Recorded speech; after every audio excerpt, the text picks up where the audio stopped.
So இன்னைக்கு நம்ம movie analysis என்ன பார்க்க போறோம்னா, ஆரண்ய காண்டம் 2010ல வந்து ரிலீஸ் ஆன படம். இந்த படத்துக்கு நேஷனல் அவார்டும் கிடைச்சிருக்கு.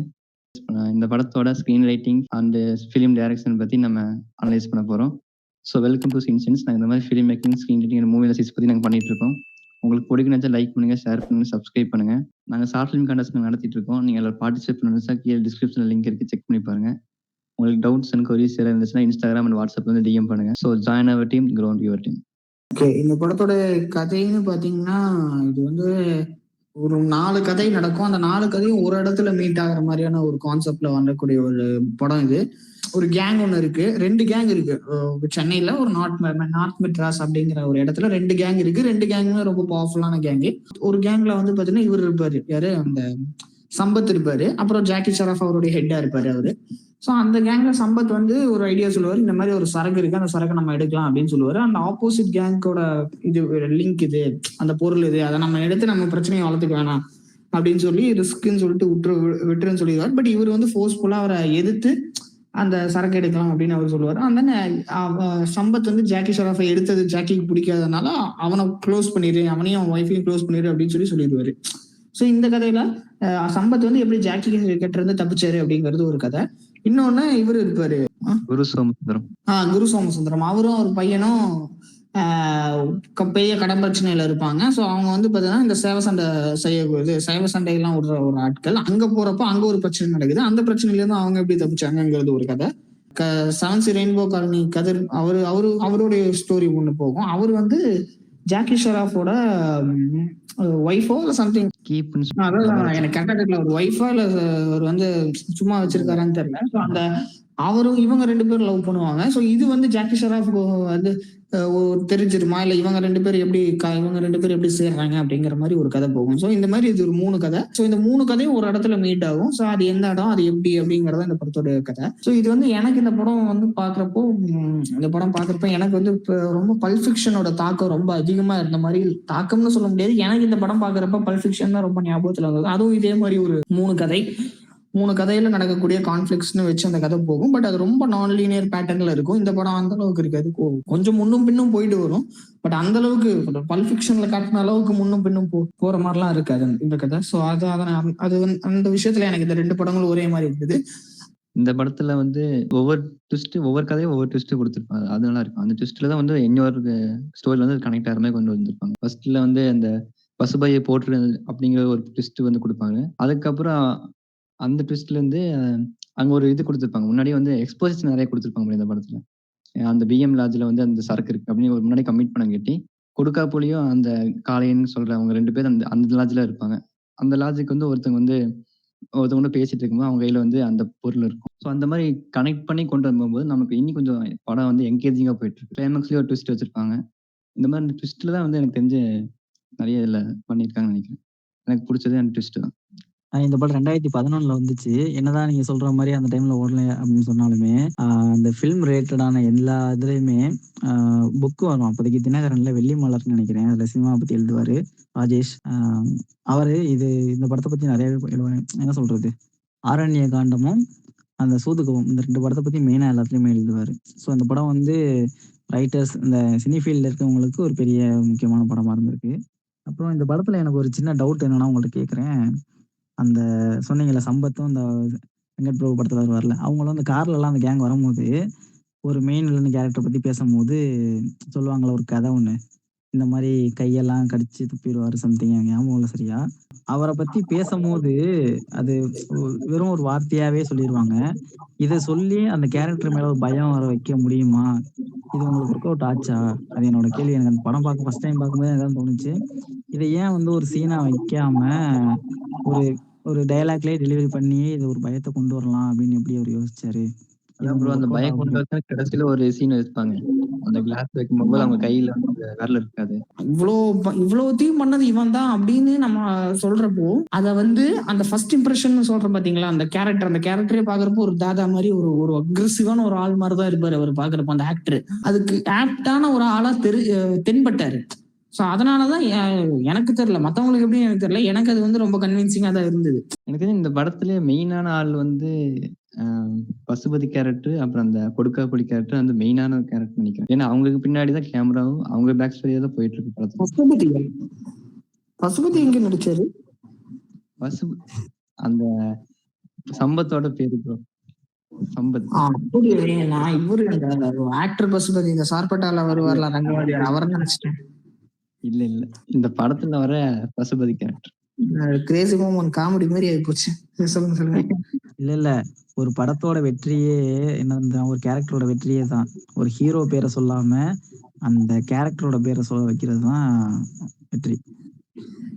ஆமா, ஏன்னா இந்த படத்தை முந்தானே பார்த்தங்காட்டி இந்த பேர் எனக்கு ஞாபகம் இருக்கு. நான் பார்த்து ரொம்ப நாள் ஆச்சு, அதை நான் படம் பார்த்ததுனால நான் பார்க்காம வந்துட்டேன். அவரோட கேரக்டர் வந்து பார்த்தாலே எப்படி சொல்றது, அவர் வந்து ஆரம்பத்துல வந்து 50 லட்ச ரூபா கொடுத்தீங்கன்னா நான் வந்து இந்த ரிஸ்க் நான் எடுக்கிறேன், நீங்க எடுக்க வேண்டாம் அப்படின்னு சொல்லும் போது அங்கிருந்து அவரோட கேரக்டர் வந்து ஸ்டார்ட் ஆகுது. ஒரு கொஞ்சம் கொஞ்சமா அவர் வந்து இவருக்கு கஜேந்திரனுக்கு வந்து பில்டப் கொடுத்துட்டே இருப்பாரு. இவர் அவ்வளவு பெரிய ஆளு, அவரோட சரக்கு தான் நம்ம அடிக்க போறோம், அந்த மாதிரி பில்டப் கொடுத்துட்டே இருப்பாரு. கடைசியில என்ன பண்ணிடுவாங்க, இவரை வந்து சரக்கு கிடைச்சுமே இவனை கொண்டுன்னு சொன்ன பின்ன இவர் அப்படியே கொஞ்சம் சேஞ்ச் ஓவர் ஆகுவாரு. இவன் என்னையே போட வரான், அப்ப நான் இங்கிருந்து தப்பிக்கணும்னு சொல்லி போகும்போது ஒரு ஒரு இது போலீஸ் கிட்ட மாட்டுற மாதிரி ஒரு இது பண்ணி தப்பிச்சிருவாரு. ஆனா கடைசியில அவனோட வைஃப் மாட்டிக்கும். அந்த வைஃப் மாட்டிக்குவாரு போலீஸ் கிட்ட. இவரா போய் போலீஸ் கிட்ட மாட்டிப்பாரு.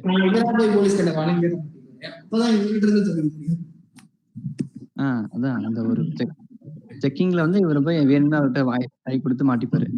மாற்ற மாதிரி எஸ்கேப் ஆயிடுறாரு அதுல இருந்து. அப்ப கடைசியில அவங்க என்ன பண்ணுவாங்க, அவங்களோட பொண்டாட்டி கடத்திடுவாங்க. அப்ப அவங்க பொண்டாட்டி காப்பாத்துன்னு இந்த சரக்கு வேணும், இவன் போய் காப்பாத்த போகணும். அப்ப சரக்கு வேணுமாச்சு. அப்ப கஜேந்திரன் கிட்ட சரக்கு இருக்கு. ஸோ இந்த மாதிரி ஒரு எப்படி சொல்ற, ஒரு கன்ஃபியூஸான ஸ்டோரி தான். பட் எங்கேஜிங்கா கொண்டு போனது நல்லா இருந்துச்சு. அவர் ஓடும்போது அவர் ஒவ்வொரு கதையை சொல்லிட்டு இருப்பாரு. இப்போ சரக்கு இல்லைன்னா எனக்கு கொல்ல மாட்டாங்க, சரக்கு இருக்க வரைக்கும் நான் சேஃபு. அதெல்லாம் கூட பேசிட்டே போகும்போது நமக்கும் ஓகே, இந்த ஸ்டோரி வந்து இன்னும் கொஞ்சம் எலிவேட் ஆக போகுது அப்படின்னு சொல்லி எனக்கு தோணுச்சு. எனக்கு வந்து என்கேஜிங் ஆச்சு. அதுக்கப்புறம் மற்றவங்களுக்கு எப்படின்னு தெரியல. ப்ரோ இந்த டைம் பீரியட்ல வந்த படத்துல எல்லாம் பாத்தீங்கன்னா அந்த எடிட்டிங்ல அந்த டிரான்சிஷன் சவுண்ட் இருக்கும் பாத்திருக்கீங்களா? ஏகப்பட்ட எடிட்டிங் அந்த டயத்துல அந்த சொர்னு சவுண்ட் எல்லாம் போட்டுக்கிட்டு நிறைய எடிட்டிங் பேட்டர்னாவே வச்சிருக்காரு. மத்த படங்கள் அந்த டைம்ல வந்த படங்கள் அப்படிதான் இருக்கும். பட் இவருடைய பேட்டர்னே இதுதான். எடிட்டிங் சவுண்ட் வந்து பாத்தீங்கன்னா இந்த டிரான்சிஷன் ரொம்ப அதிகமா கொடுப்பாரு. சூப்பர் டீலக்ஸ்லயும் அதிகமா கொடுத்திருப்பாரு, மாடர்ன் லவ்லயும் அதிகமா கொடுத்திருப்பாரு. அது அவர் ஃபாலோ பண்ற இது இவருடைய பேட்டர்ன். என் படம்னா இதெல்லாம் இருக்கும் அப்படின்னு அவர் நினைக்கிறாரு. ஏன்னா இந்த சூப்பர் டீலக்ஸ்ல கூட வந்து பாத்தீங்கன்னா ஃபர்ஸ்ட் விஜய் சேதுபதியோட என்ட்ரி வர்றப்போ அவர் என்ட்ரியா வெளியே வந்துருவாரு.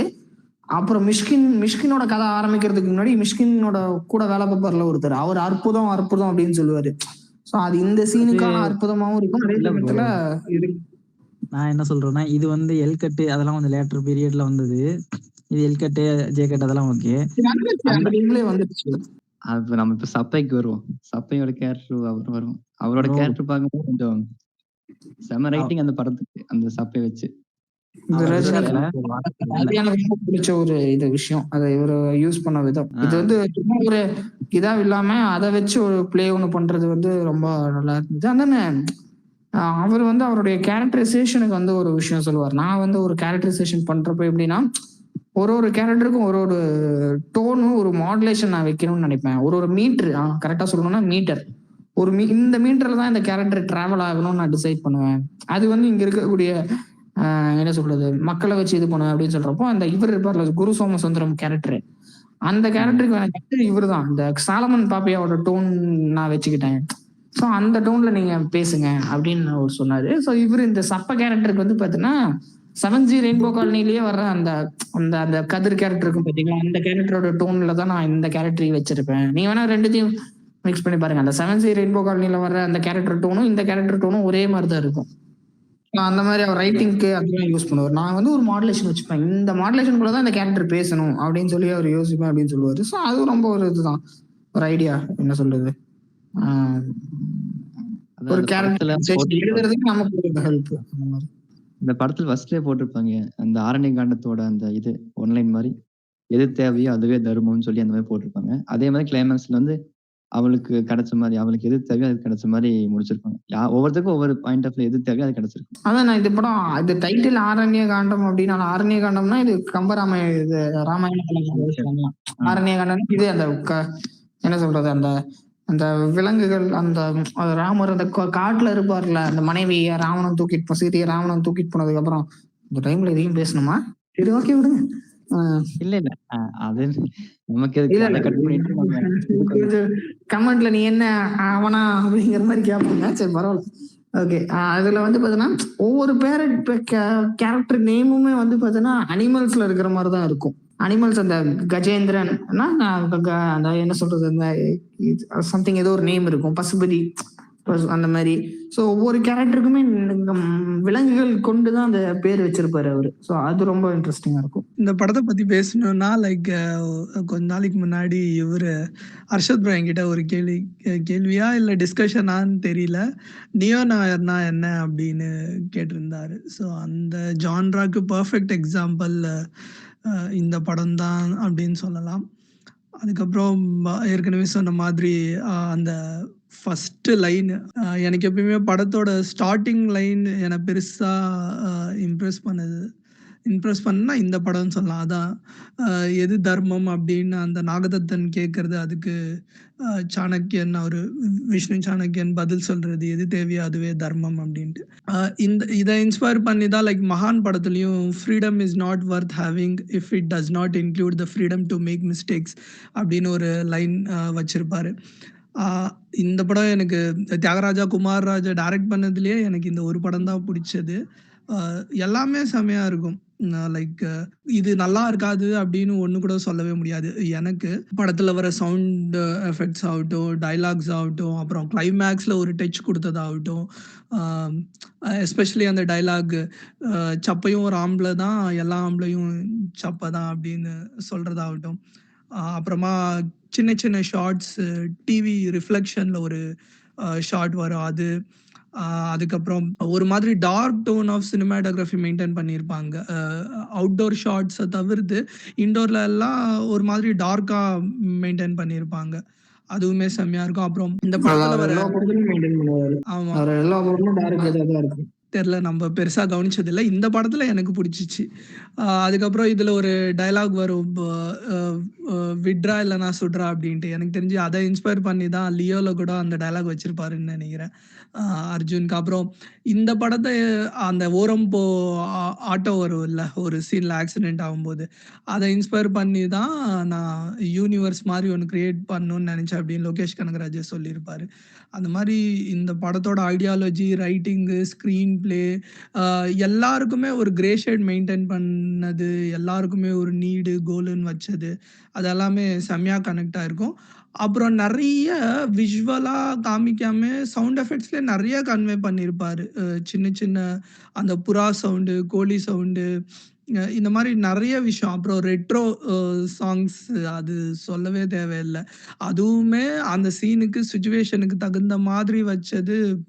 எனக்கு இந்த படத்தில் பெஸ்ட்டாக பிடிச்சதுன்னா அந்த ஸ்க்ரீன் பிளேவும் மோர் தென் ஸ்க்ரீன் பிளே, அந்த மேக்கிங் தான். எல்லா எல்லா டைலாக்ஸும் சரி, எல்லா கேரக்டர்ஸும் சரி, முன்னாடியே சின்னதாக ஒரு ஹிட்டனாக சொல்கிறதாகட்டும், அதையும் கிளைமேக்ஸ் எஸ்டாப்ளிஷ் பண்ணுறது, அதுவுமே நல்லாயிருக்கும். உங்களுக்கு ரஜினி பிடிக்குமா, கமலை பிடிக்குமா அப்படின்ற அந்த டைலாகை கனெக்ட் பண்ண விதம், பாஷா டைலாகை கனெக்ட் பண்ண விதம், அதெல்லாமே செம்மையாக இருக்கும். அதுதான் கேரக்டரா எனக்கு ரொம்ப பிடிச்ச கேரக்டர்னா அந்த கொடுக்காப்புலியா என்ன பேர், அந்த அந்த கேரக்டரு. அப்புறமா அந்த ஃபீமேல் கேரக்டர், அது சொல்லவே தேவையில்லை, அதுதான் ஒரு பேங்காக இருக்கும். அப்புறமா மியூசிக், இவனோட மியூசிக் வந்துட்டு யூஸ்வலி ஒரு ட்விஸ்ட் சீனோ இல்லை லவ் சீனோ இல்லை ஒரு எமோஷ்னல் சீனோ வரும்போது யூஸ்வலாக நம்ம கேட்குற மியூசிக் இதில் கேட்காது. அதுவுமே ஸ்மார்ட்டாக இது பண்ணியிருப்பாங்க. எனக்கு தெரிஞ்சு படத்தில் சாங்கே இல்லாமல் அப்போவே 2011லையோ 10லையோ வர படத்தில் வந்தது, அதுவுமே பெரிய விஷயமா இருந்துச்சு. ஒரு ப்ராப்பர் கமர்ஷியல் படம் மாதிரி தான் எனக்கு தோணுச்சு. என்னதான் ஆர்டிஸ்டிக்காக நிறையா பண்ணியிருந்தாலும் கமர்ஷியலாக நல்லா தான் இருந்துச்சு. ஏன் ஓடலைன்னு எனக்கு தெரியல.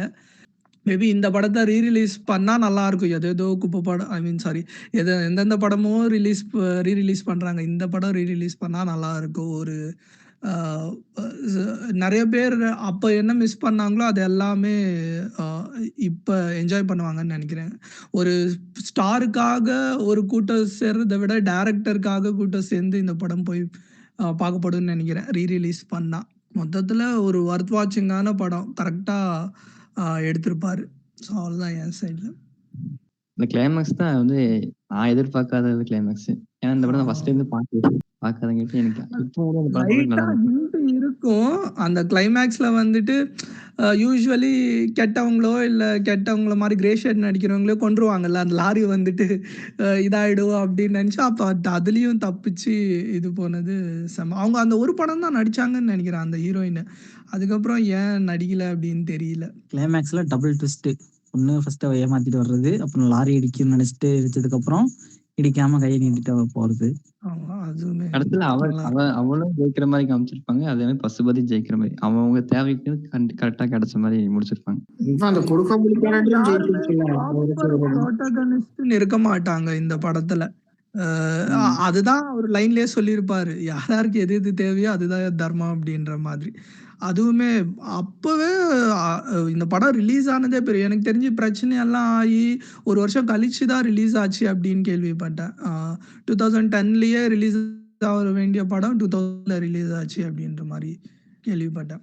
அப்ப நானுமே 1 வருஷம் கழிச்சு தான் பார்த்தேன். 2012ல நான் துப்பாக்கி படம் பார்த்துட்டு வந்து வீட்ல உட்காந்து சிடி அப்பல்லாம். ஸோ சிடி வாங்கி நான் பார்த்தேன். செம்மையா அப்பவே மனசுல நின்னுடுச்சு. சில சீன்ஸு, சில டயலாக்ஸு, அந்த கேரக்டர்ஸு. இப்ப ரீவிசிட் பண்ணி பார்க்கும்போதும் ஆல்மோஸ்ட் ஒரு ஒரு 50% படத்து மேல எல்லா சீன்ஸும் அப்படியே ஞாபகம் இருந்துச்சு. ரொம்ப குறிப்பிட்ட படங்கள் தான் அந்த மாதிரி ஞாபகம் இருக்கும். பிரச்சனைன்னு எனக்கு பெருசா பார்த்தா, சில பிளட் சீன்ஸ் வந்துட்டு கொஞ்சம் ஆர்ட்டிஃபிஷியலா தெரிஞ்சுச்சு. பட் அப்ப ஃபர்ஸ்ட் டைம் பார்க்கும்போது அது தெரியல. இப்ப பார்க்கும்போது அது மட்டும் கொஞ்சம் ஆஃப்-பீட்டா இருந்த மாதிரி இருந்துச்சு. அது ஒண்ணு தான். அப்புறமா அந்த ஆஸ்ட்ரோலஜர் கேரக்டர் எனக்கு பெருசா ஒரு நடுவுல வந்துட்டு அந்த குஷ்பு, பிரபு அப்படின்ற ஒரு காமெடி இருக்குமே, அது பெருசா கனெக்ட் ஆவாத மாதிரி இருந்துச்சு. எல்லாமே கனெக்டடா இருக்கும். ஒரு சின்ன கேரக்டர், சின்ன கோழி வந்தாலும் சரி, ஒரு சின்ன வடை சுடுற அந்த ஆயா வந்தாலும் சரி, அப்புறம் அந்த வைஃப் மூஞ்ச காமிக்காம கிளைமேக்ஸ்ல வச்சது சரி, எல்லாமே கரெக்ட்டான மாரி இருந்துச்சு. அந்த அஸ்ட்ராலஜர் கேரக்டர் மட்டும் பெருசா எனக்கு கனெக்ட் ஆவல. அது எதுக்குன்னு தெரியல. அத அது தவிர்த்து பசுபதி தான் எல்லாமே அனுப்புனது. பசுபதி தான் ஆ அவரோட மைண்ட் டைவர்ட் பண்றதுக்கு அனுப்புனதுன்னு நினைக்கிறேன். அப்படியா? தெரியல ப்ரோ. எனக்கு படம் பார்க்கும்போது பெருசா என்னால கனெக்ட் பண்ண முடியல. அது மட்டும் கொஞ்சம் ஆஃப் பீட்டா இருக்க மாரி சம்மந்தமே அந்த ஜோஸ் போட்டுட்டு அவருடைய பிளான் தான். ஆமா. அவர் பிளான் தான் அது. சும்மா அவருக்கு வரப்போறாரு. ஒரு ஓகே. பிளான் வச்சிருப்பாங்க. எனக்கு படம் பார்க்கும்போது புரியல. இப்ப மேபி கனெக்ட் அவர் ஆகுதுன்னு அவர் மூளை குழப்புறதுக்காக இது பண்ணுவாங்க. அதுல ம். வந்து அதுல பண்ணிருப்பாங்க. உனக்கு ஒரு கெட்டது நடக்க போகுது அப்படின்னு சொல்லி அவன் சொல்லிட்டு போவான். கெட்டாம. அப்படிதான் நினைக்கிறேன். பட் ஆனா அது அவருடைய பிளான் தான். இதுக்கு முன்னாடி இந்த மாதிரி ஒரு நியோ நாயர் ஃபிலிம், அதாவது ஆன்டகனிஸ்டா கிட்டத்தட்ட ஒரு ஆன்டகனிஸ்டா ப்ளே பண்ணி ஜெயிச்சது வந்திருக்கா அப்படின்னு தெரியல. அப்போதைக்கு இது ஃபர்ஸ்ட் படம்ன்ற மாதிரி ஃபீல் ஆச்சு. Best okay. மியூசிக்க யூஸ் பண்ண விதம், மேக்கிங் ஸ்டைலு, கேமரா ஆங்கிள்ஸுமே யூசுவல் கேமரா ஆங்கிள்ஸ் எதுலயுமே இருக்காது. ஒரு சின்ன சின்ன விஷயத்தையும் ஒரு மாதிரி டிஃப்ரெண்ட்டா காமிச்சிருப்பாரு. அ அது அது எல்லாமே புதுசு. அதான் அந்த நியோனயர் எஃபெக்ட் குடுக்கறதுக்காக யோசிச்சு யோசிச்சு பண்ணியிருப்பாரு. அப்புறம் நான் ஸ்கிரிப்ட் அனுப்பிச்சிருப்பேன் பாருங்க. அதையும் இதையும் கம்பேர் பண்ணி பாருங்க. ஆல்மோஸ்ட் உங்களுக்கு சிமிலரா தான் இருக்கும். படிக்கும்போதே அந்த ஃபீல் வரும். இவரு பரத்வாஜ் ரங்கன்னு சொல்லியிருப்பாரு. ஸ்கிரிப்ட் பிளஸ் பக்கத்துல ஒரு மானிட்டரு, சவுண்டே இல்லாம வச்சு கம்பேர் பண்ணுங்க. உங்களுக்கு அந்த டிராஃப்ட் டூ கிராஃப்ட் கம்பேரிசன் உங்களால பண்ண முடியும். கிளீனா புரிஞ்சுக்க முடியும் அப்படின்னு சொல்லியிருப்பாருல்ல. அது இந்த படத்துல செமையா ஒர்க் அவுட் ஆயிருக்கு. நான் படிச்ச ஸ்கிரிப்ட் 2 தான் பார்த்தேன் இந்த மாதிரி. ஒண்ணு அரண்யகாண்டம், இன்னொன்னு மெமெண்டோ படம் ஸ்கிரிப்ட். 2மே செமையா 2மே நியோ நாயர் ஃபிலிம் தான். 2மே அந்த நியோனார் எஃபெக்ட்டுக்கு ஜஸ்டிஃபை பண்ற மாரி இருக்கும் ஸ்கிரிப்ட்லயே. அப்புறம் இந்த படத்துல நீங்க பிரச்சனைன்னு சொன்னீங்கன்னா எது சொல்லுவீங்க? இது பிரச்சனைனா சரியா எனக்கு கனெக்ட் ஆவல, இல்ல நல்லா இல்ல எனக்கு அந்த எனக்கு அந்த கஜேந்திரன் கேரக்டரோட ரோல் தான் எனக்கு சிரிப்பா வந்துச்சு. ஏன்னா நான் அப்ப ரிலீஸ் ஆன டைம்ல அது கொஞ்சம் பெருசா இருந்திருக்கலாம்.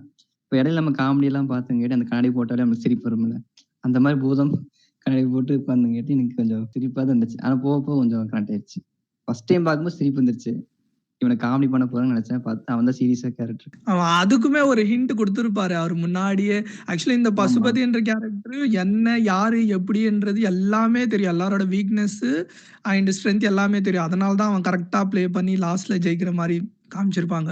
பட் இதுல ஹைலைட்டா என்னன்னா, அந்த பொண்ணு யார பத்தியும் தெரியாது. பட் ஜெனரலா ஆம்பளைங்கன்னா இப்படிதான்ற ஒரு ஐடியால இது இருக்கும். அதையும் அவனையும் தோற்கடிச்சு ஜெயிக்கிற மாரி காமிச்சிருப்பா. அந்த கட்ட விரல் சீன் இவன் எக்ஸ்பிளைன் பண்ணும்போது ஏதோ அந்த அவங்களும் சொல்லுவாங்களே, ஏதோ கெட்ட வார்த்தை பேசி எல்லாம் பீலா விடுறா அப்படின்ற மாரி சொல்லுவான். ஆமா. அப்புறமா டக்குன்னு வந்துட்டு அந்த டீ கப் எடுத்துன்னு வந்து ஒரு விரல் இல்லாம ஒரு லேடி வச்சது செம்ம எனக்கு தெரிஞ்சு ரொம்ப மினிமலா தான் இதுல லேடீஸே வருவாங்க. ஆனா வந்த ஒவ்வொரு கேரக்டருக்குமே ஒரு இம்பார்ட்டன்ட் ரோல் குடுத்து பண்ணியிருப்பாரு. அதான் படம்னவொன்னே நம்ம ஸ்கிரிப்ட்டா என்ன வேணாலும் எழுதிடலாம். ஆனா எத காமிக்கணும், அத எப்படி காமிக்கணும் அ அப்படின்றதுல தான் டைரக்ஷனோ இல்ல மேக்கிங்கோ பெருசா பேசப்படும். அதுல இது கரெக்ட்டா ஹேண்டில் பண்ணியிருப்பாரு இந்த படத்துல. ஓகே. இவ்வளோ நேரம் நீங்க பார்த்திருப்பீங்க. ஆரண்யகாண்டத்தோட இன் அண்ட் அவுட் அது டெப்த்தான அனாலிசிஸ் பத்தி நீங்க பார்த்திருப்பீங்க. உங்களுக்கு கண்டிப்பா புடிச்சிருக்கும்னு நெனைக்கிறேன். நீங்க நெறைய பேர் கமெண்ட் பண்றீங்க. இந்த படத்த மூவி அனாலிசிஸ் பண்ணுங்க, அந்த படத்த பண்ணுங்கன்னு சொல்றீங்க. நாங்க கண்டிப்பா பண்ணுவோம். ஸோ இதே மாரி எங்களுக்கு சப்போர்ட் பண்ணிக்கிட்டே இருங்க. நாங்க இந்த மாரி வீடியோ நாங்க பண்ணிட்டு இருக்கோம். உங்களுக்கு பிடிக்கும்னு லைக் பண்ணுங்க, ஷேர் பண்ணுங்க, சப்ஸ்கிரைப் பண்ணுங்க. நாங்க ஷார்ட் ஃபிலிம் கான்டெஸ்ட் நாங்க பண்ணிட்டு இருக்கோம். அதுல நீங்க அதில பார்ட்டிசிபேட் பண்ணணும்னா கீழ டிஸ்கிரிப்ஷன்ல லிங்க் இருக்கு. செக் பண்ணி பாருங்க. உங்களுக்கு ஏதாவது டவுட்ஸ் அண்ட் கொரீஸ் இருந்துச்சுன்னா Instagram, WhatsAppல வந்து டிஎம் பண்ணுங்க. இதே மாரி அடுத்த இன்ஃபர்மேட்டிவான வீடியோல வந்து உங்களை சந்திக்கிறோம்.